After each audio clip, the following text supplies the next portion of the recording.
thank you so much for being here today. Thank you for including me. So excited to dig into that career and your thoughts on the Valley. I'm going to start us off with one of the things that jumped out at me in my prep for this interview. Okay. You are an extremely generous tipper. Yeah. I love that, and I would like to know why. I mean, it's pretty. It's well known, and part of why I'm so open about this is that I think it gives permission for other people just to be honest. I grew up in a very kind of dysfunctional household on welfare, and that compounded a bunch of shit in my life that was not great. We were very focused on money.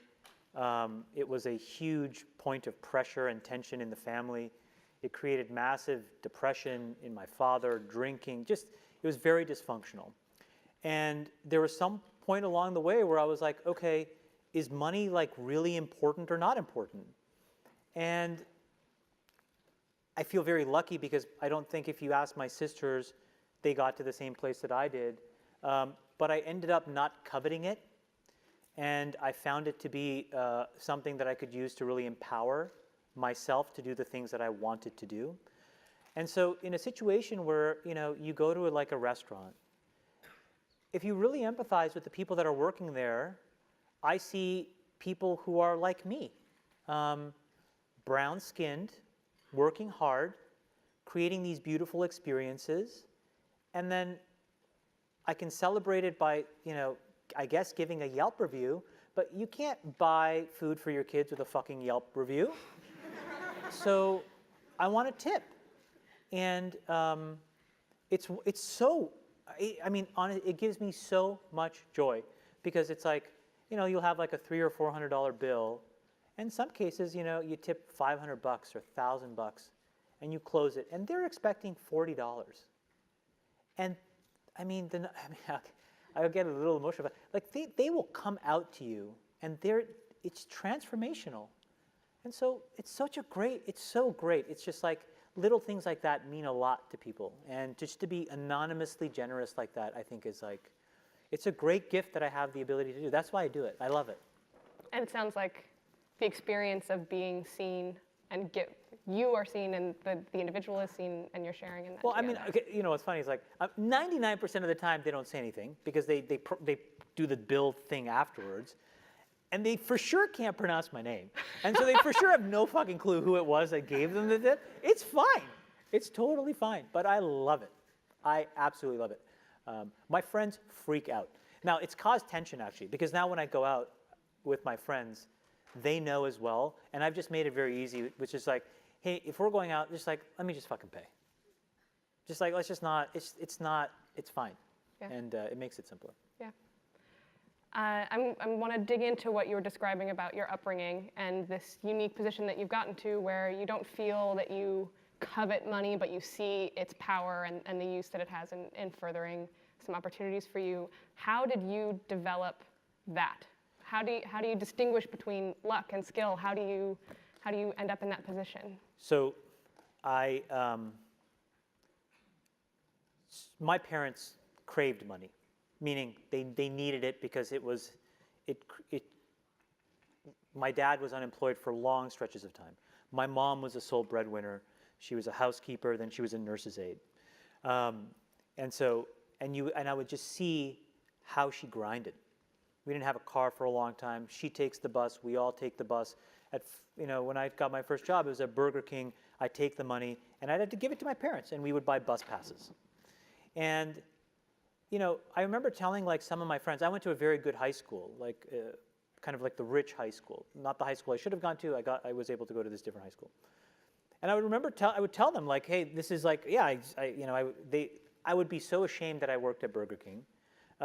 They would sometimes come by and I would just be like, oh, fuck. And then at some point, it was like this release moment where I was like, this is my life. Like I can't do anything about it. This is what it is right now.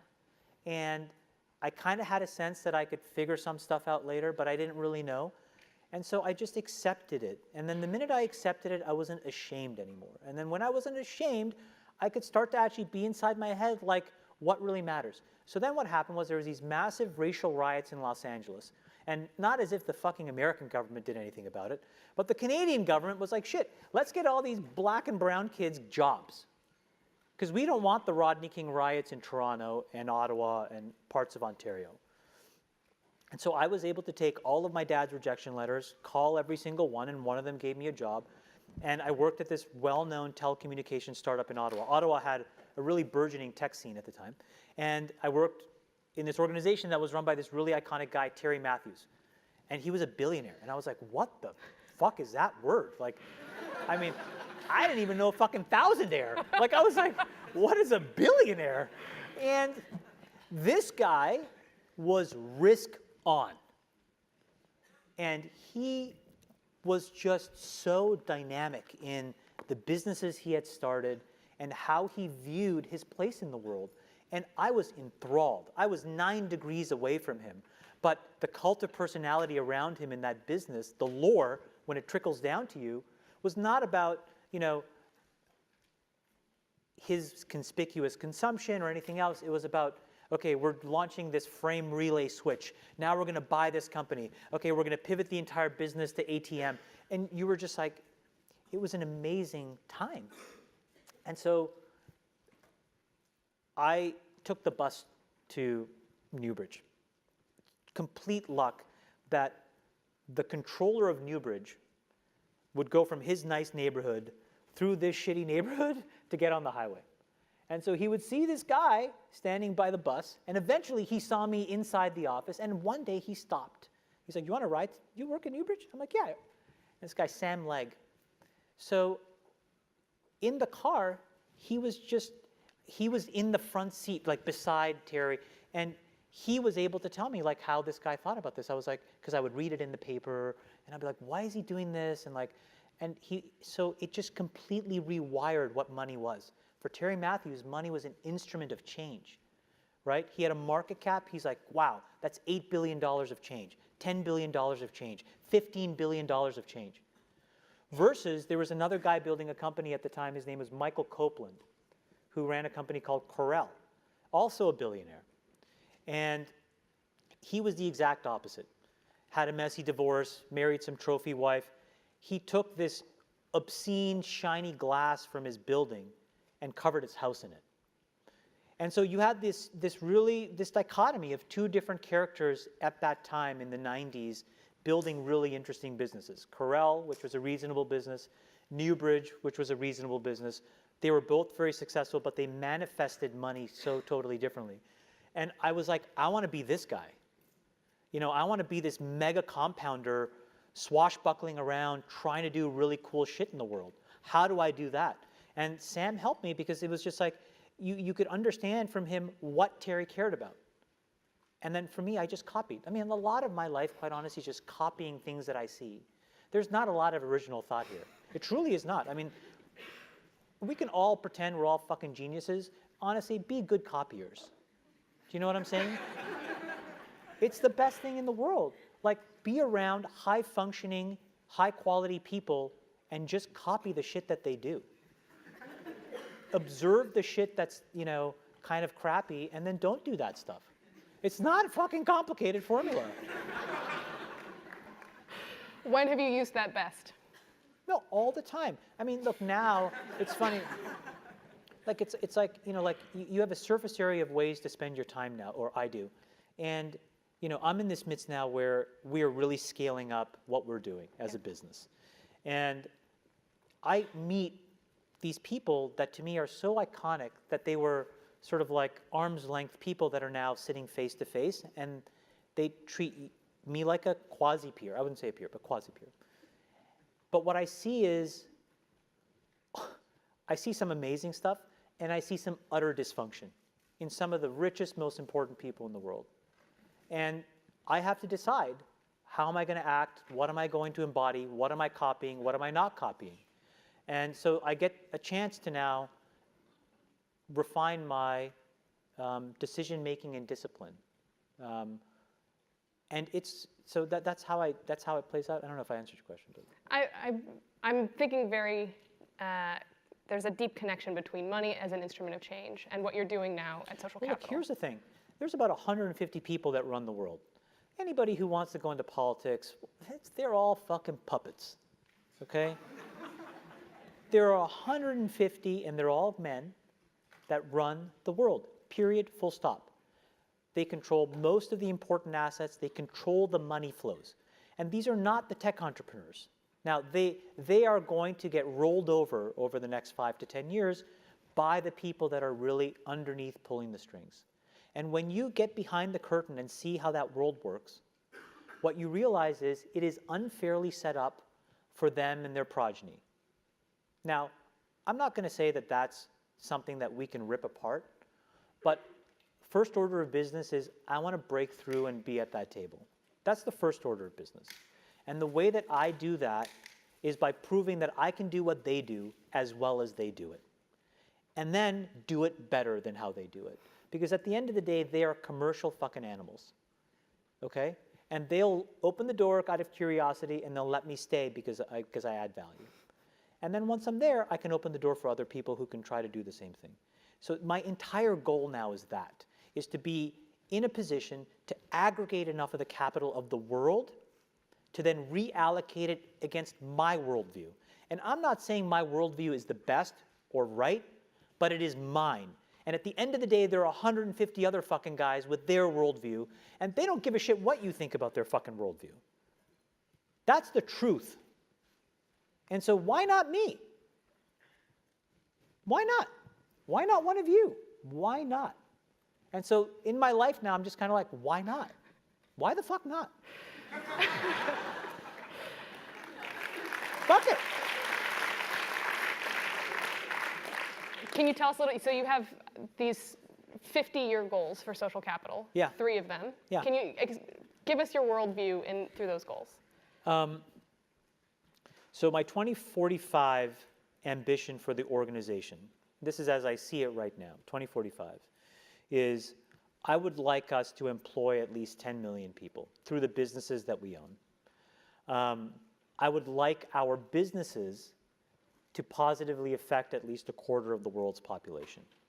And I would like us to have made cumulatively about $1 trillion. That's my 2045 ambition. I think if we do that, we are the modern face of capitalism for the next 50 years. So how we do that now becomes really important. So if you think about building businesses today that could do any of those 3 things, you have to be technological. You absolutely just have to be. You are not going to build a brick and mortar business that gets anywhere close to those 3 things, number 1. Number 2 is you have to think very broadly about building things that can stand the test of time. Those businesses are by definition hard and non-obvious. And so they compound in scale very slowly. And that's really counterintuitive to the overriding logic of Silicon Valley, which says quick, fast, go, right? But that kind of premature ejaculation doesn't work if you're trying to fucking be around forever. Like, you gotta be in the flow for decades. That is hard. It tests people's patience. It tests people's resolve. It tests people's really intellectual incision. And this is where everybody gives up. Everybody gives up. I had this moment today, just a total different way of describing this.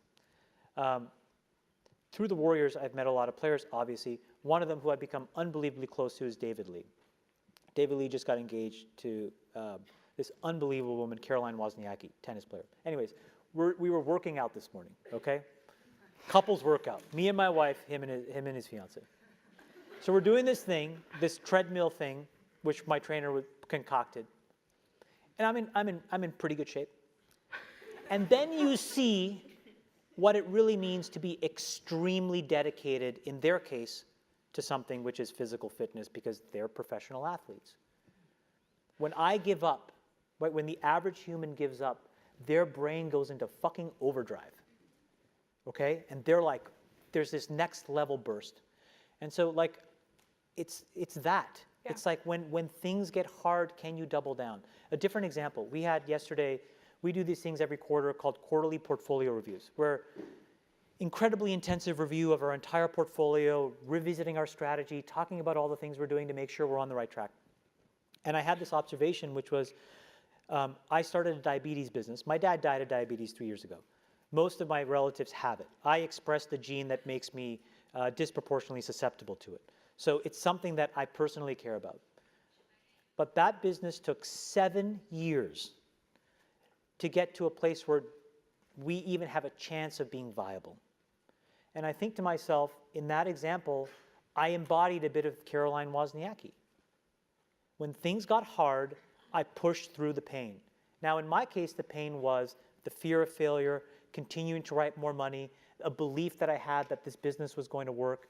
And today, that business manages 1 million diabetics.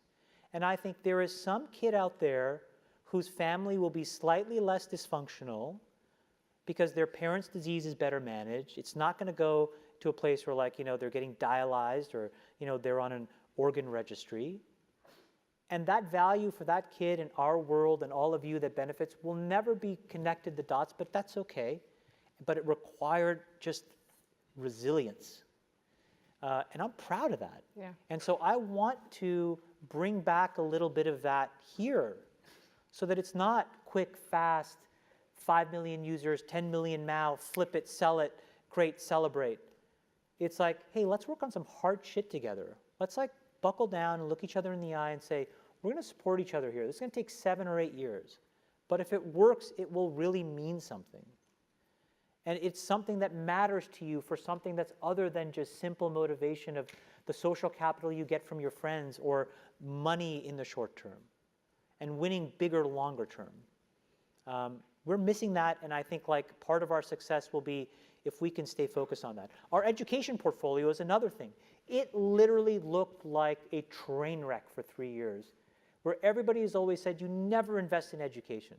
And my thing was, it's not about education. This is about human capital development. It's about, for every one of you who's so smart that got into Stanford, think of all the people who could be as capable. I'm not asking you to empathize with them, but I, as a capitalist, want a starting line where all of those people can run a race so that I can pick the winner. No offense to any of you here. And it took us 3 years where now those building blocks exist, and I'm like, wow. How many times did I have to look at my partners and say, no, the easy answer is to walk away, the hard answer is to double down, we have to support this business. That culture is missing here.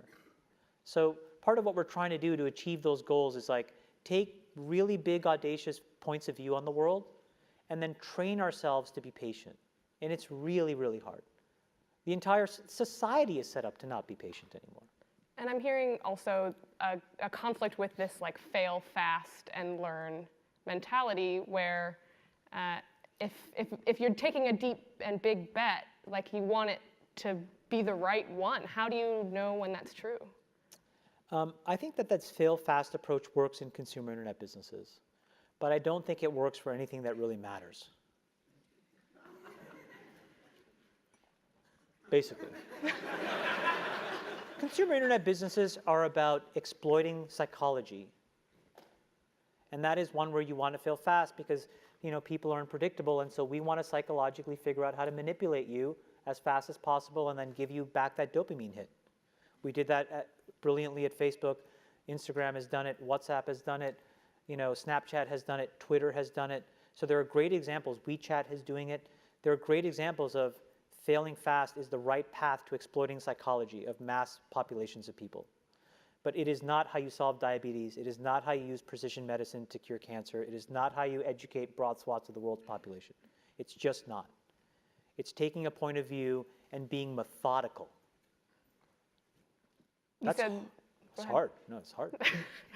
I'm glad that you're taking a stab at it. By the way, if it works, it's where all the money comes. Like if you talk about where all of the gains, where all of the value will be created over the next 50 years, it'll be in those hard things. And the reason is because those white spaces are so wide open. The competitive pressures are non-existent. For example, today you have this weirdly academic argument about climate change. It exists. It doesn't exist. Well, we were in an ice age. Now it's warm. Of course, who cares? What's undeniable is that we're ripping apart the biodiversity of our planet. What is undeniable is that we as a human population will be forced to concentrate because certain parts of the world will get basically, subsumed by water. We do not have food supplies. These are conclusively known to be true. Yet nobody's really working on a problem.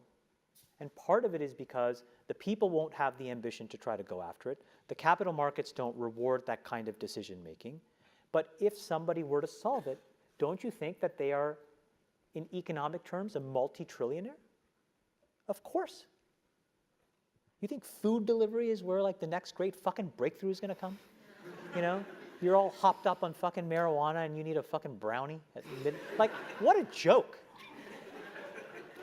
And go and look through Crunchbase and all the shitty, useless, idiotic companies that have gotten funded doing garbage like that versus climate change. Think about that. Think about that. Think about that when you guys eventually find your partner, your significant other, your husband, your wife, you get married, you have kids, you will not be able to hand off a planet that they can predictably live in. You will not. Your generation. And nobody is fucking doing anything about it. So the capital markets are just completely out of their minds. And so, yeah.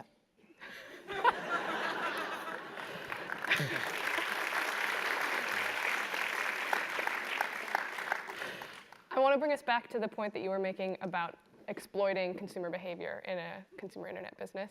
You said that this is a time for soul searching in social media businesses, and you were part of building the largest one. What soul searching are you doing right now on that? I feel tremendous guilt. I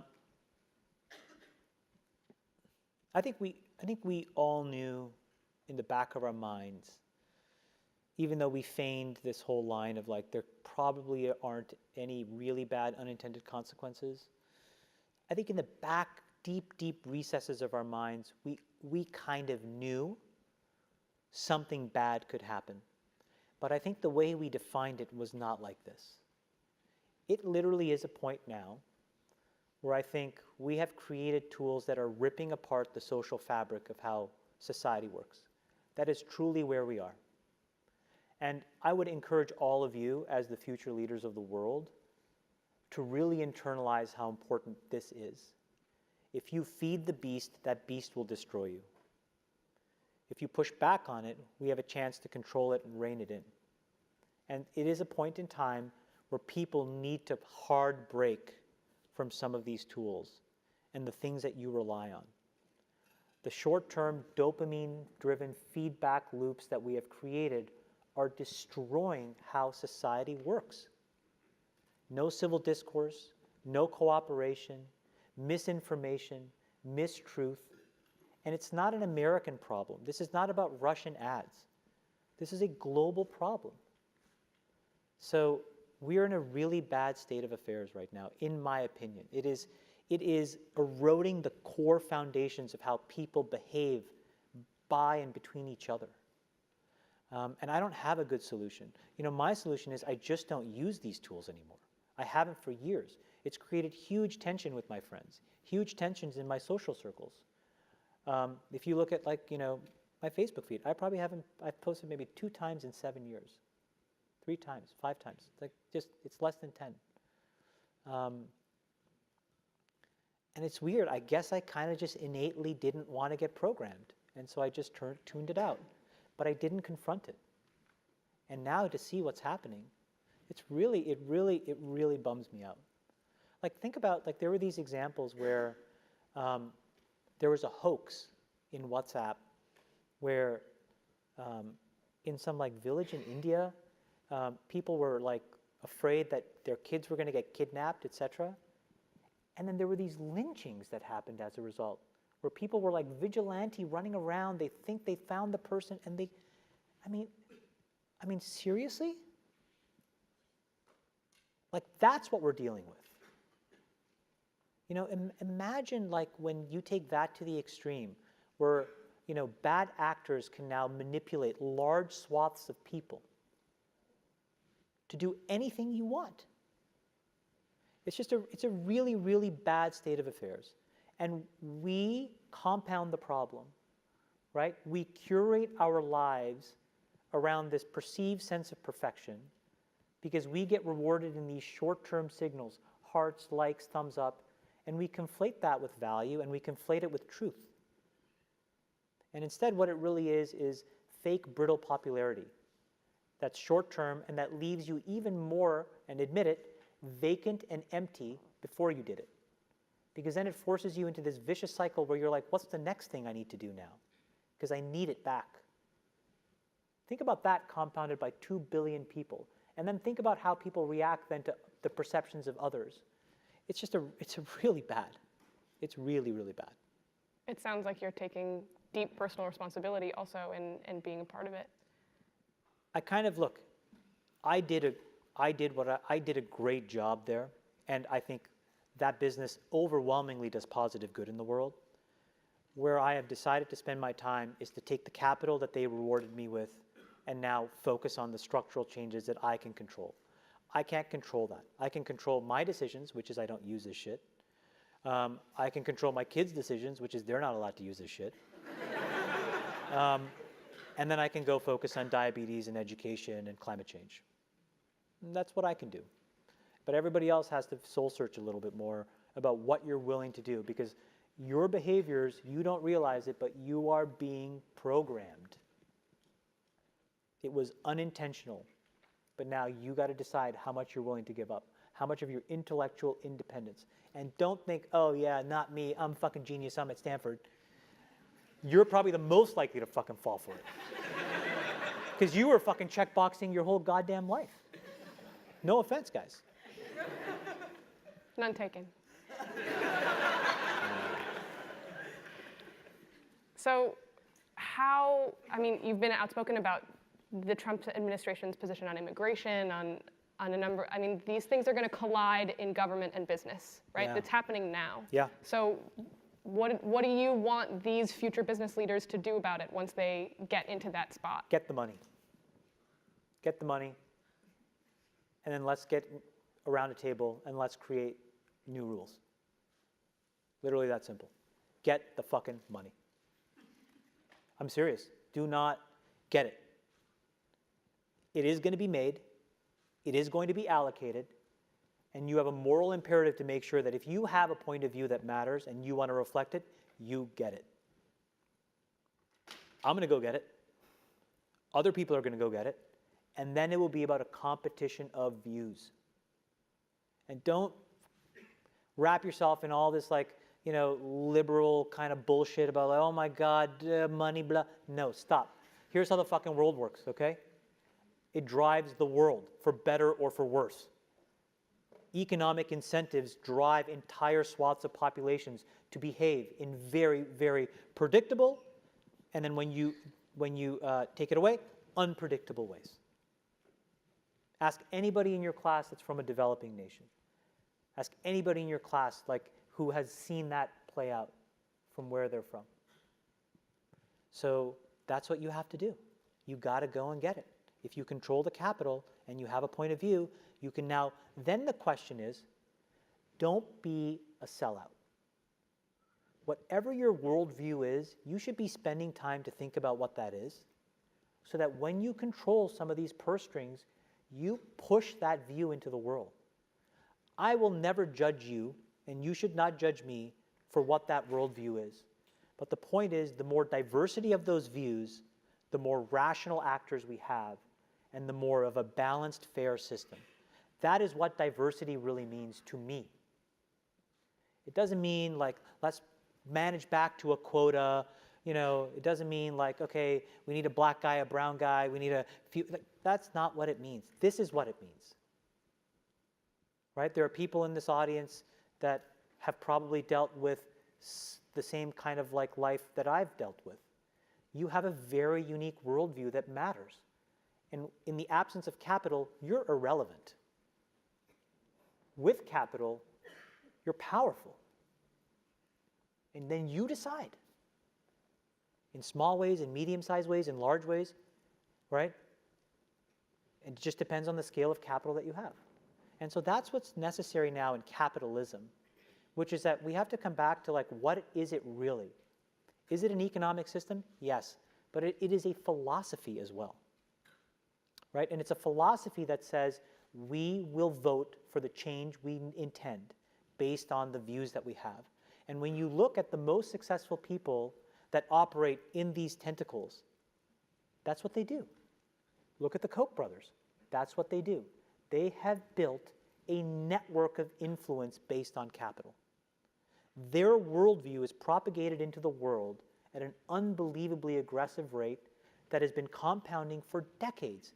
That is genius. It is genius. It doesn't matter whether you agree with their worldview. The question is, what's the counterweight to their worldview? Can you name one? Can you name a group of people that operate in the exact same way, methodically, meticulously assembling capital, influence, assets, who believe the opposite? Irrespective of what you think of the Kochs, you want both views out in the world, at scale. Well, right now you have this and you don't have this. And there are many examples of that. And so get the money and don't lose your moral compass when you do. You've said that you think VC is a horrendous allocator of capital. So if we need to go get the capital, how do we do it better? Well, we're chipping away. I think other people will copy us. You know, venture is basically just a bunch of soulless cowards. You know, like they're all just kind of, you know, look, they're well-intentioned. But they're well-intentioned, soulless cowards.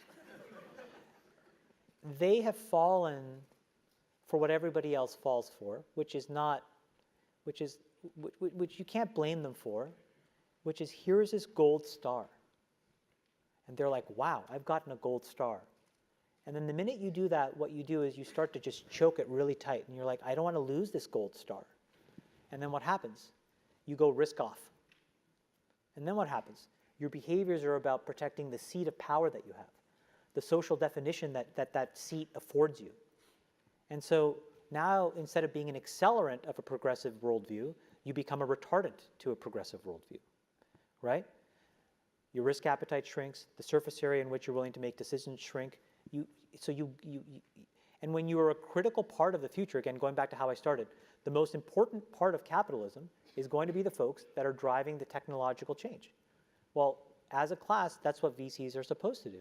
But they're by and large, in my opinion, the wrong people. So how do we do it? You have to make it more systematic. You have to make it more data-driven. You have to strip out the bias. You have to be open 24/7. You know, you can't have these dumb rules of like, oh, I only do deals if they're like within 15, miles driving distance. Like, how can the most important part of it? I mean, can you imagine if I walked in to Zuck's office, Facebook board, I'm like, I have a great fucking idea.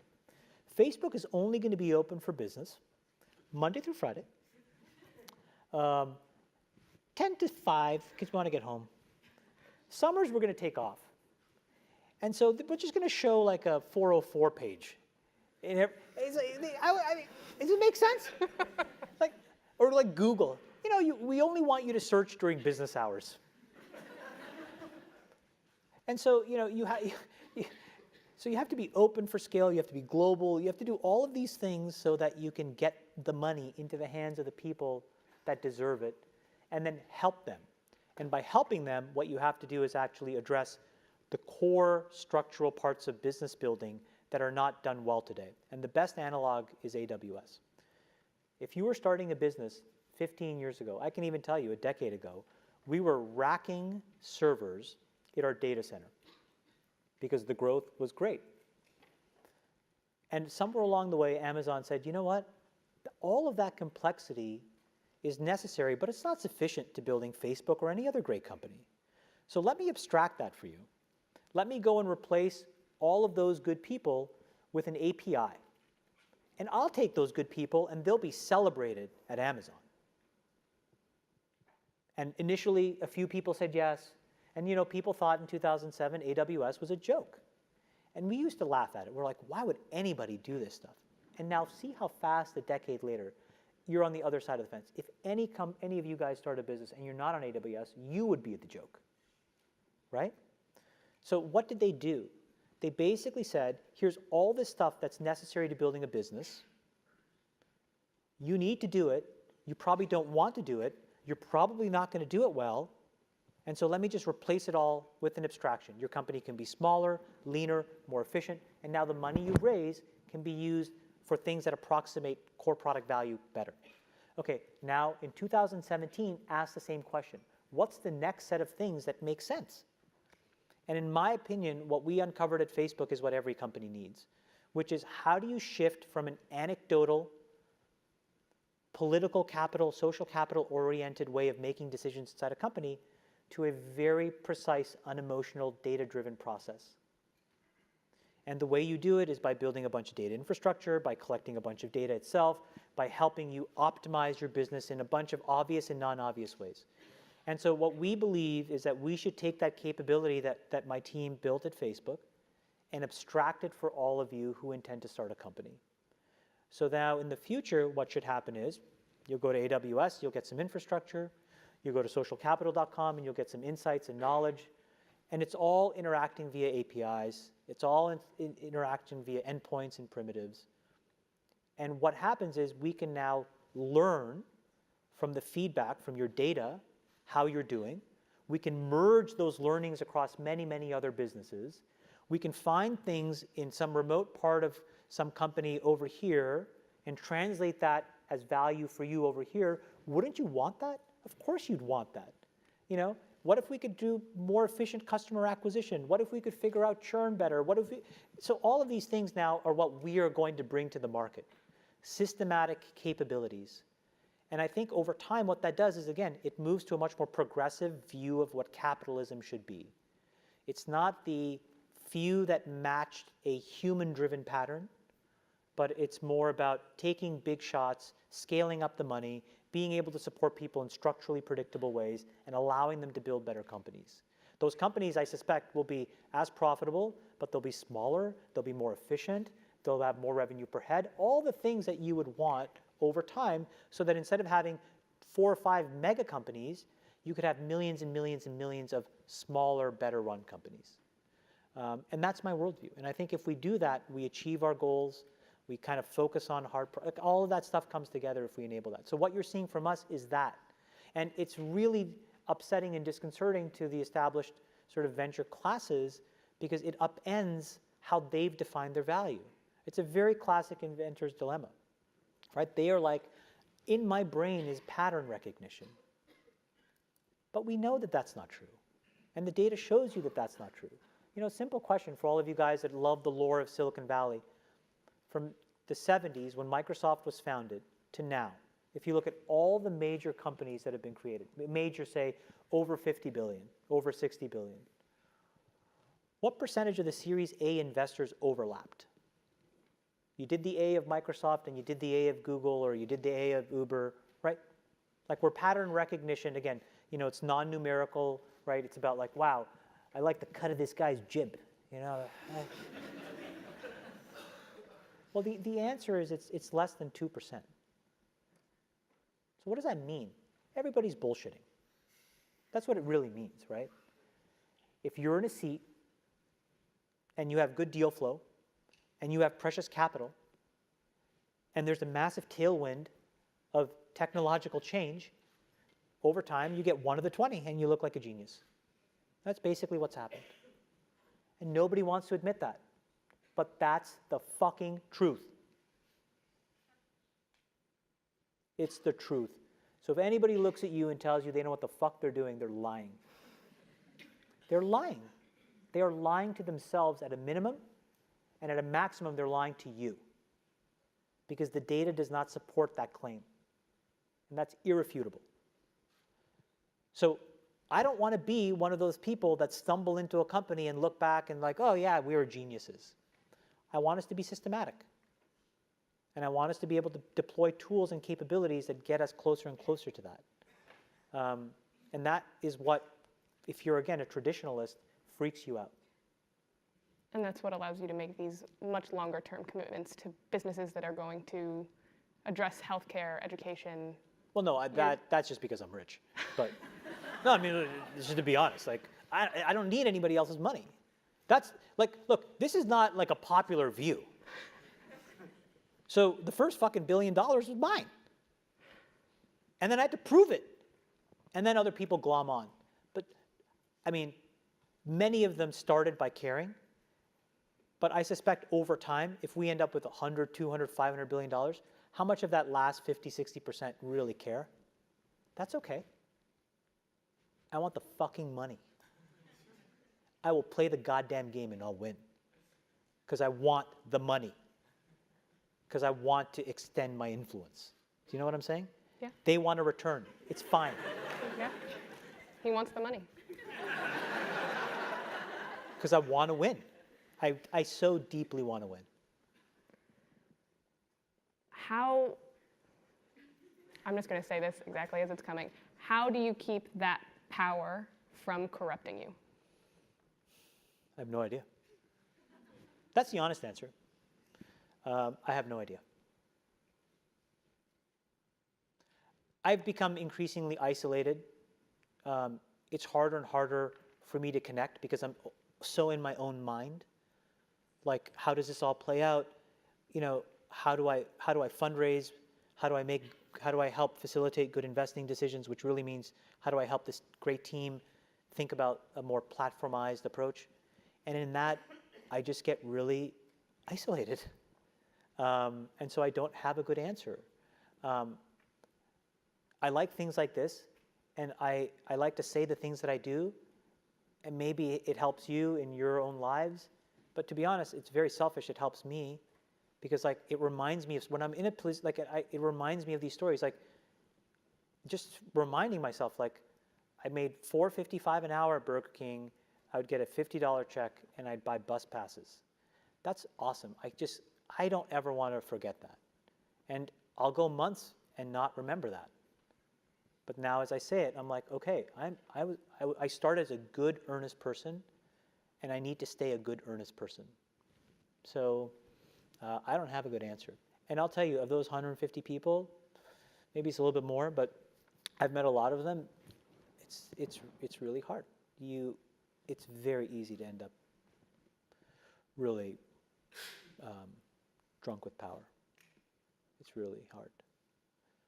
Yeah. I really appreciate that candor because I don't think that we get it very often. And you've laid out an incredible vision for money as an instrument of change. So I'm really grateful that you were here to share it with us today. Thank you. We're going to open it up now to questions. I'm sure that there are many follow-ups on what you've explored, but really. Any feedback?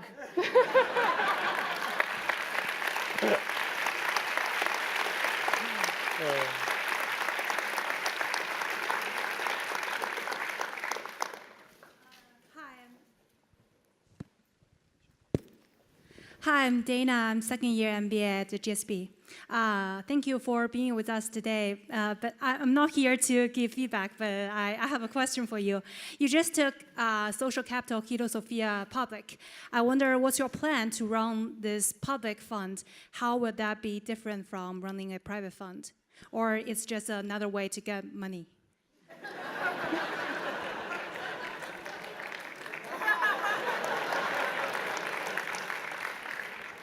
So awesome. Yes. But, no. So one of the things that I think about a lot is if I am in a position to reshape, I've been in a position where I was a part of a group that helped shape psychology of society.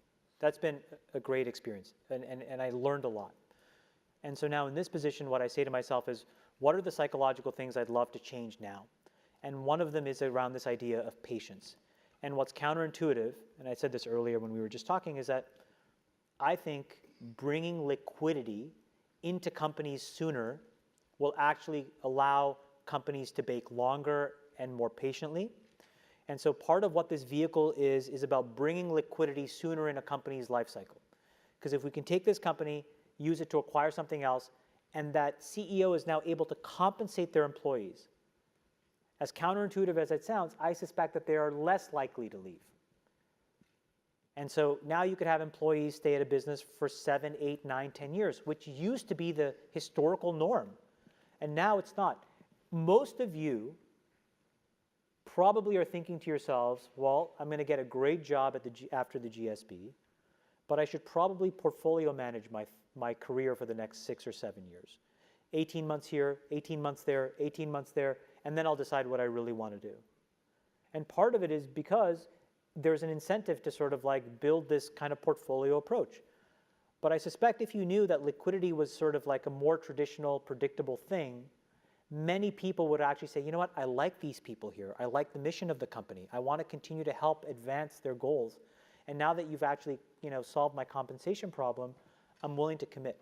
So part of this vehicle is trying to turn back the incentives towards people staying at companies longer, which I think is going to be required if you're going to try to solve hard problems.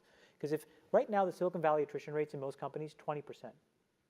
That means every 5 years your entire employee base is turned over. Think about that. How do you do anything valuable if everybody is new every 5 years? How is that possible? It's probably not possible.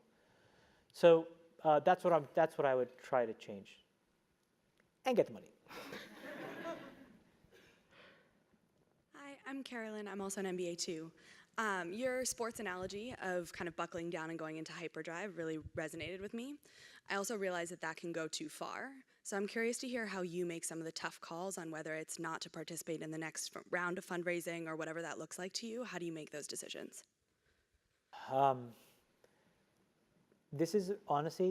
So yesterday, we spent an inordinate amount of time talking about this. We've made a bunch of decisions that I deeply regret because they were entirely monetary in nature. And what I said to the team was, I'm fine with us making purely monetary decisions, but we didn't even do those well. It's not as if we had a predictable rate of return on that said, yeah, you know what, we're just going to kind of close our eyes here, double our money and walk away. And so the reason I brought that up to them was I was like, our decision making can't bleed over time. And right now it's very hard for us as an organization to know how much should be mission driven, how much should not. When should we really double down on things that are not working? When should we not? When should we just give up because it's just either the timing is not the right time? And quite honestly, I don't have a very good answer. But if it is the thing that we are now, I would say, the most emotionally sensitive to. Because, for example, the opposite may be true. So if the diabetes business turns out to work, does the 101st person that works at Social Capital say, fuck it, we're just going to buckle down and, when they're writing checks and all of a sudden we're 50 million deep into something that is clearly not going to work? Was that it? So I don't have a really good answer, but it is the thing that I think about the most. When do you know? How do you know to keep going for it? When do you know that it's just too much? When do you know that your decision making is bleeding into a vein that is not constructive? I have no idea. It's a great question. I think about that a lot. By the way, a lot of things, it's really powerful to be able to say, I don't know. I mean, I would just encourage you guys all to just be like, I don't know. This culture, American culture, it's this weird thing of know-it-alls. Everybody has to know everything. How the fuck can you ever learn? When is that going to be valuable? Don't be just own that one line, I don't know, is so powerful. And as I kind of get more abstracted, when I meet people and I ask them things, it is so endearing to hear I don't know. Because behind that is just a self-awareness and confidence that I think is increasingly rare. Now, you guys are like, oh, I'm going to fucking grin fuck this guy and just keep telling everybody I don't know. Don't do that. I mean, really own it. If you're going to say it, really own it. But I really think it's a very powerful thing to be able to say, I don't know. Hi, my name is Vithushan, and I'm a first-year MBA student. I'm also a Canadian who went to Waterloo, and my first job was at Burger King, so I really see you as a role model. You're like my fucking brother. I mean, well, literally, you look like me too. It's crazy. It's the weirdest thing. Are you planted? Are you an actor? What is going on? I swear to God. Well, you're really freaking me out right now. What do you want? So my question for you is, a couple years ago at an event at HBS, you mentioned that MBA students are typically at a disadvantage with respect to getting capital if they pursue entrepreneurship. Do you think that still holds true today? And if so, that's a perfect advice? example of me, before CAS, which Dean Levin talked about, expressing my bias. And I think part of my bias came from my insecurity about not having a grad degree. Part of my bias was like looking at people like you saying, wow, I just feel inferior to folks like you. I've felt for huge amounts of time. And so it's a perfect example where even though I can say it, what I said at that HBS thing was me just spouting off, making myself feel better about my biases. And what I would tell you today is, it can matter, it doesn't matter. I would rather say that there are ways of figuring out how valuable you are that are independent of those traditional signals, whether you have them or not. So I would say today I've changed my mind. But by the way, that's another thing. Changing your mind is so powerful. I mean, fuck, change your mind. It makes for really, really, really bursty, difficult marriages at times. My wife will tell you. But man, is it powerful in business. Change your mind all the time. And it's amazing, again, where you'll find like really good scaled leaders want the right answer, and they're fine with capitulation, they're fine with change. They really are, because they just want the right answer. And then you just get so invested in an answer. And then you build up all of this superficial logic to reinforce it versus saying, I don't know, oh, you know what, I changed my mind. Wow, another powerful thing, I think. I change my mind all the time. I think this is going to be our last question. Hi, Chamath. My name is Apurv. I saw some of the venture world at SoftBank, some of the tech world, and you said something about amassing capital. Today, what do you think is one of the best ways for us to amass capital on a risk-adjusted basis? I mean, the last part is just such a sellout part. A risk-adjusted base. I don't know, fucking buy some bonds? I mean, I don't know. Here's what I would tell you, man. I think if you ask me who's building the most important indelible company in the world, I've been very public about this, I think it's Jeff Bezos. Part of what he realized was the value of slow compounding. So here's my little theory about company value creation. The faster you build it, that is the half-life. It will get destroyed in the same amount of time. And so when you think about a lot of like social businesses, that's played out. And when you see sort of like what the top, so like, you know, does it take 8, 9, 10 years to build a really great consumer business? It'll take 8, 9, 10, 12 years to destroy it. And we may see the tipping point on a couple of these businesses. Right now, we may be seeing it in front of our eyes, regulatory or otherwise. So why is that an important statement? Amassing capital, to me, is about finding a smart, useful solution to a very hard, practical problem and being slow and methodical. And again, this is what I'm saying. You have to rewire your brain for that to be okay. How do you, in year 2 or year 5, come back to this room for your, what is it called when you get reunion? And say, I'm still working on the same thing. And when somebody says, and how's it going? You have the courage to say, it's hard. I haven't figured it out yet. I don't know. But if you figure it out and you have this moderate growth, moderate compounding, that is the key. That is like, that's gold. You know, I look at like our returns, and it's so funny because it's like, you can get so enthralled by IRRs in our business. And like, you know, I have friends who run other organizations, and they're like, we posted 92% IRR. And I'm like, well, you can't eat IRR. What does it really mean? And when you unpack it, what you realize is like fast money returns can completely really decay long-term thinking and sound judgment. And so I'm like, wow, I would really love to just compound at 15% a year. And the reason is because if I can do that for 50 years, that's $250 fucking billion, like some crazy number. Like, it's just enormous. So it's like slow and steady against hard problems.